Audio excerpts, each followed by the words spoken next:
most important thing is to have your wife behind you 150%. And I had it 200%. Then I married after she went away, and Beverly's that way with me now. She puts up with a lot of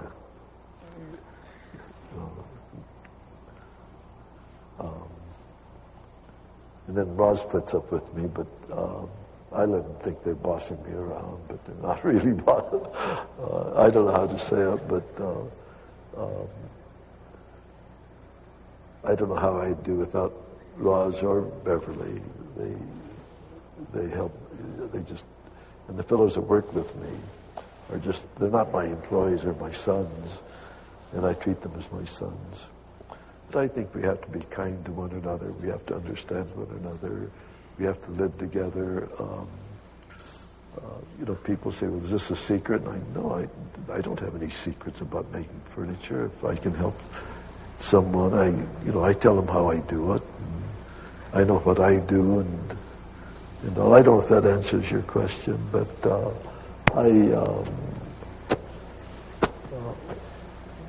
growing up, my mother always had a little chapel where she had, well, it was a little chapel in the house that she had. And we lived all our lives with it. I knew how my mother was and all. But I just don't know how to. Right now, all I can say is I thank God that He gave me Beverly in my later years in life, and she understands my crazy. The other day, we had something, I don't know what it was, and I said, Beverly, you treat me like I'm 60, 70 years old. And I don't know what I meant by that, but I think she wanted me to do something. I was trying to tell her that I was too damned old to do what she wanted me to do. And a young girl that comes to the house once a week to do massaging and all, and she heard it, and so she gave me a baseball cap and said, what was it, Beverly? You treat me like I'm 60 years old and all. So I wear it once in a while and all. But I'll be 90, and I still, I still work 10, 12 hours a day, and I travel a lot. And, I don't get tickets when I drive, though. I have a little Porsche that I bought, and Beverly was talking about it. You probably saw it, where I was a very careful driver, and blah, blah, blah, blah, and then I talk about going 135 miles an hour and all. So I can still speed around, and I haven't gotten any tickets so far, but I give workshops at the University of California. In my shop, I give about 3 or 4 of them a year, and that way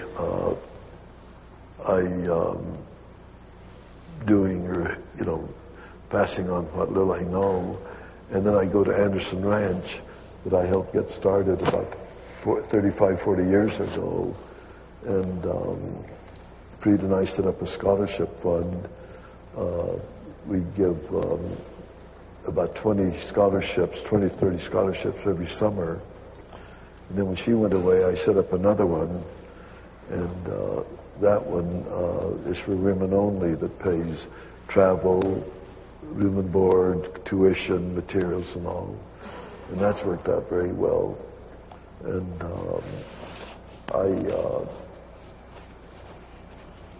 when I won the MacArthur Award, I was given an awful lot of money that I'd never had before, but most all of it I gave away to institutions and all to help other people. I didn't need it. I was able to make a living, and I still do that. And I've set up scholarships in 5 different universities for students, and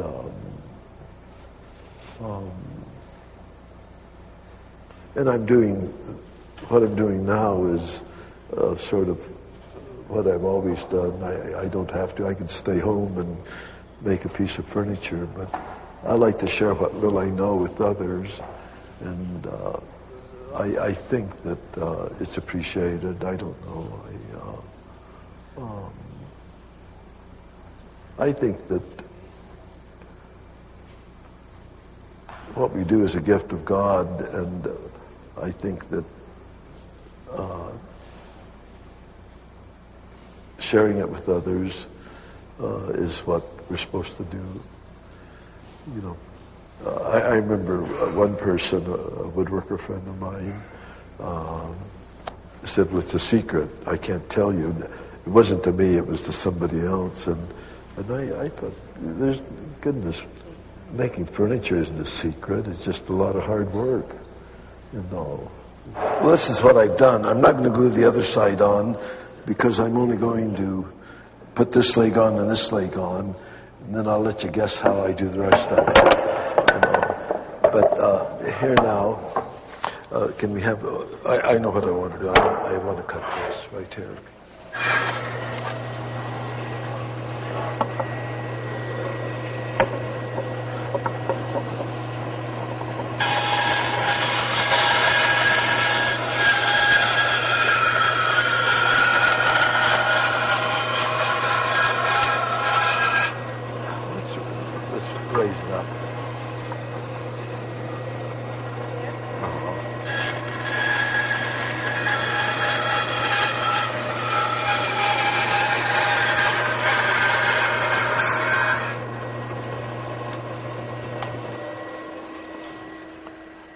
I've just cut one half of it is all here, and I'm going to put the leg on, glue the back leg on, and then I'll do something else, okay?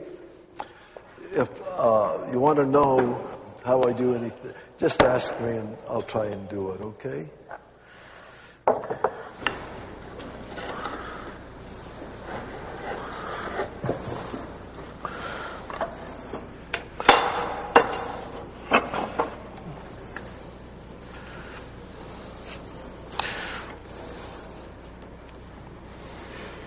Is that open? Yeah.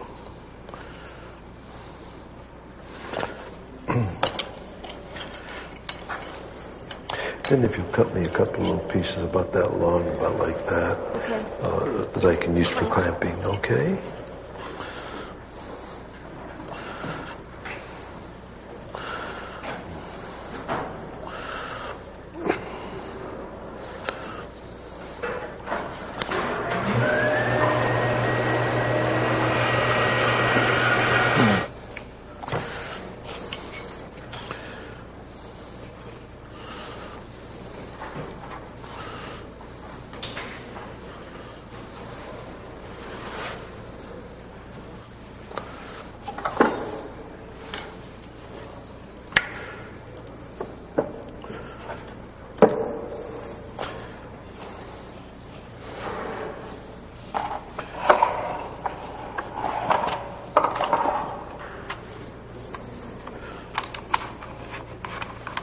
How does this, oh, I see. Okay.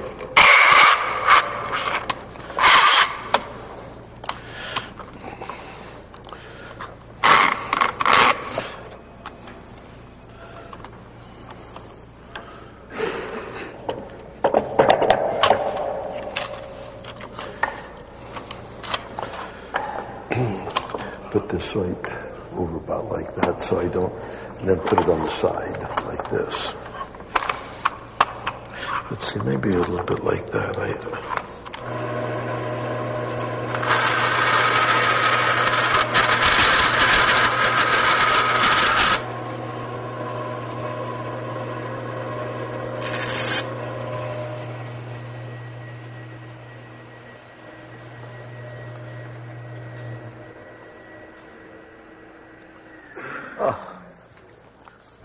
I did that on purpose to show you how to correct a mistake.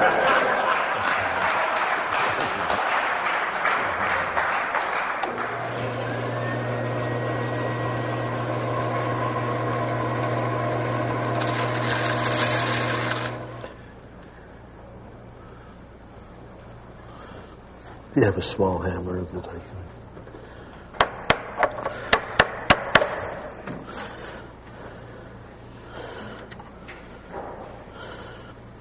we'll leave that alone for a few minutes, but it's a perfect fit.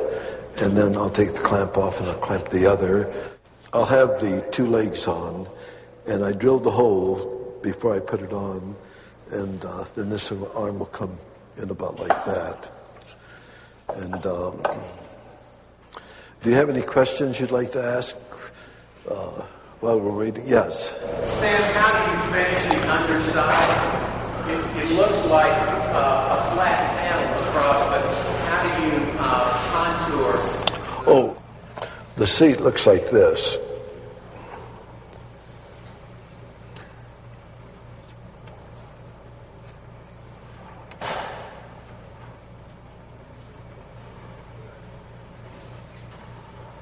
Like so.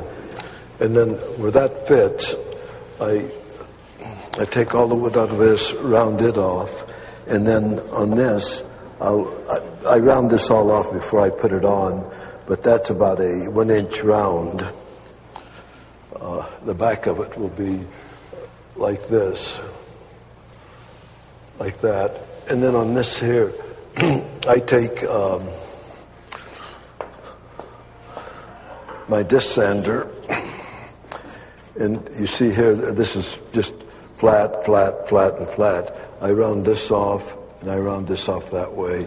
This will be taken off about a 1 inch. This will all be rounded here. The back of it here, I mean the front of it, the point where I cut it here, this will be rounded like so. And then this will be just about 1/4 inch. And here, let's see if they can see that.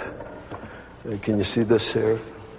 It all, but this will be all curved up to the seat, and this is all a nice curve instead of being hitting a line, hitting a line, hitting a line. This will all be smoothed out. So it's a beautiful, and then here, this all fits in. I'll do that. This goes into the leg, and it won't be long before I can do this. I'll show you how we do it there. But I finish the tops. In all my pieces, it doesn't matter what it is, I make the bottom as beautiful as the top. And you see here how this is. Can you see it there? In the back here, see how this is hard lined, this is hard lined, and a lot of times one idea begets another idea, where you've made a mistake, and it's a good mistake, so you use it, and all. So that's happened a lot of times to me. Then I'm real proud that I discovered what I was doing. But it was really just a mistake that I corrected and all. I have about 150 clamps in my shop that bar clamps. And the best one really is the record clamp, the old record clamps and all. But I hate to say it, but these newfangled ones kind of look pretty, but I don't like them.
on this chair here, I'll not do anything here because you saw me how I do that, but I'm going to ask Roz, get permission from Roz, after I put the front leg on, you can send it back to me. I'll finish it up as a complete piece in the shop, and I'll give it to you for a raffle. You can have it for a raffle or something.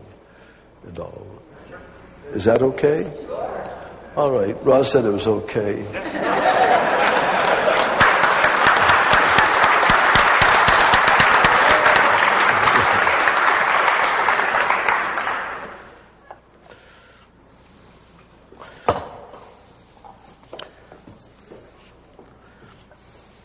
Let's see, where's the other brush I can use? The old one, or did you wash it? I put in water. Oh, good.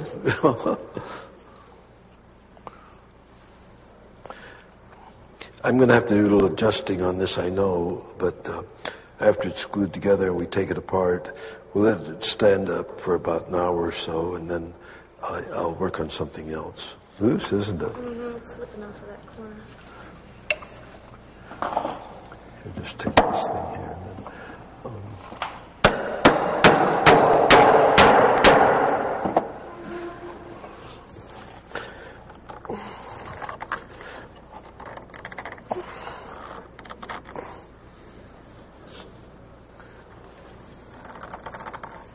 that's a little loose in there.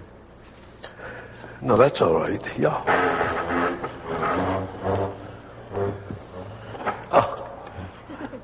That's the way it'll be. And then, of course, this gets about 1.5 inches cove in here. This gets cleaned out. That gets cleaned out. This gets cleaned out. And I think we'll have enough time where we can take a clamp off, and I'll go ahead and do that. Okay? How do you feel about being the Dean of American Woodworkers? Oh, that's just words. Maybe it's because I'm old, I don't know, but I've sort of outlived a lot of them, like Orton Eshriek and George Nakashima, who are very good friends of mine, and Tay Frid, and there aren't very many old-timers left. I guess I'm the eldest of a whole bunch of them. And then there's Wendell Castle. Art Carpenter isn't working anymore. He sort of retired about 5-6 years ago. There are a lot of young people that are pretty good, but they're doing more art furniture than they are functional type of furniture. I don't know why it is. I know all of them. They're all good friends of mine. I'd rather not, if anybody asked me what I thought, I wouldn't know how to answer you, but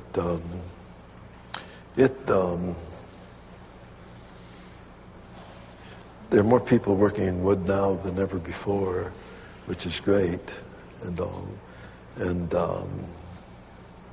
you showed me the house you're doing, and then somebody else showed me a house that is just completed, and it's just wonderful work. And but today, most of the big shops that I know of, and I have a friend that does $2, $3, $4 million jobs in Aspen, and a lot of that is done by computer. There's machines, you do the drawing, and you put it in, and it comes out at the other end. And that's not very much fun, I don't think. I couldn't do it. I just couldn't do it. I like the way I work. And people say, you ought to get this, you ought to get that, but I like a hands-on thing. And like this chair, for example, you saw, if I had my own equipment and all, I could have that chair done in really a day. And then it'd take about about 2 weeks to shape it and all. And it is a handmade chair. That you can't say, well, the machine made it. And but there's just all kinds of machines you can buy now. But that'd take all the love and the fun of making a piece of furniture. I think. I don't know how you feel about it, but that's how I feel about it. What I do. I cut out the slat. Let me go through the whole process here, but I'll cut out the slats about 1/8 of an inch thick and about 1.25 inches wide. And then right in the middle on the maple ones and walnut ones, I'll run a piece of ebony just for design and up near the leg. And I'll cut those out. I'll cut maybe 20. I cut enough to make 20 rockers. Then I have a form, and each morning we glue one up. At night we glue another one up. So I'm always ahead of what I have. And if I have zircote, I'll do some in zircote, some in walnut, some in maple, some in Macassar ebony, whatever. And but what I do here is, this is the rocker like so.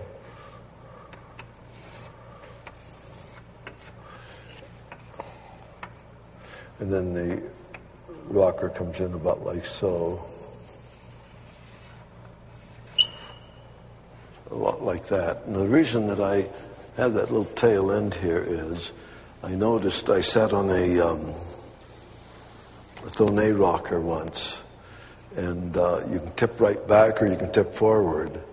And so I thought, well, if I put a little hook here, if children get on it and start rocking, it's not going to fall back. And it's more of a hook than that, really. It's about like this. But it flows very simple. And of course, this flows in this way, this flows in this way, this flows in this way, and this flows in this way. And what I do, this is at a slant.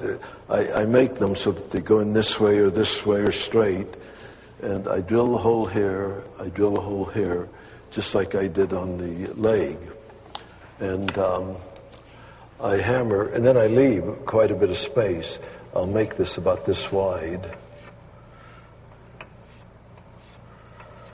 And I'll drill my hole, and these I do at 5 degrees, and this one I do at 90 degrees, and I hammer my dowel in here. Now here, you have to be very careful. This is laminated, okay? Like that. I want my dowel to go into the rocker itself. I don't want it up here because it might crack or break off here. So I run my dowel into the rocker itself there. Then it goes up here about 1.5 inches, like that. This one here, we're going to have different luck here. This is like this. And this goes way back. This goes this way. And all, but I allow about 1/4 inch on either side. But this one's going in this way. Here you have one going this way. You have one going straight. So what do? I can put the point here, but this point's way, way off. But I can put the point here, and this point is way, way off. What do? What I do, I put a clamp here, and I put a clamp here, and I'll make it big, this in front, and I put a sharp point on it, like this. Because this right here will touch the outside of the hole, and I put a clamp from here to here, and very carefully I say a little prayer, and and then I turn it, and just when this thing here, here's the hole here, and when this gets about right there, I say a little prayer and I whack at one, and it slides right in. And I haven't broken any yet, and but they can't pull out. They just can't pull out. And then I put a clamp here and a clamp here, and then I do the other side. Then I just let them sit overnight. Then I come in and here, I'll make this a little wider here. I come in overnight, I clean that out, I clean this out, and I clean this out. And then here, looking at the rocker, everything is rounded over except the inside of the rocker, and that's a hard line. And so at the back, like so, this hard line shows and flows into the rocker. And I use a lot of hard line in my work because I like it. But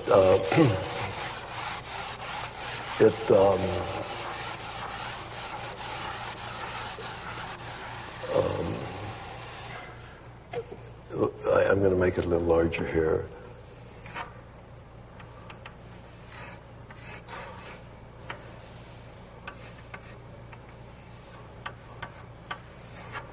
You see, it goes out here like so. And then here, from about back here, it does this. This would be the center. And I make it this way so that when you sit, it makes you sit back. You can't help it. You can't sit up here. In fact, if you sat there, the point is pretty much like that. And I think you'd get hurt. It wouldn't feel very good and all. And so it makes you sit back, and you get very, very good lumbar support. They come in like so, and it gives you very good lumbar and then, of course, they curve like that. And the way I did that, I took a piece of plywood and cut it the way I thought it should be and sat on a box and held it to my back, and I still have it. I've had it for 50-some years. And I've broken it. I don't know how many times I keep taping it up. I don't have the heart to throw it away, but I still use that for my pattern for making the spindles on the backs of my chairs. The same thing is on a small chair. I have one that's still smaller, but this is the important part right in here. If it gives, you sit and you lean, you can sit on it for hours and you don't get tired at all. And the same with my dining chairs. A lot of dining chairs. I'm walking kind of funny because I don't wear these shoes often. They're not work shoes. But here, I'm sitting right back, and I can sit at the table where a lot of times you have to sit up like this. And but here, you can sit all the way back. Gives you good lumbar support. And it's a good chair, I think. You know?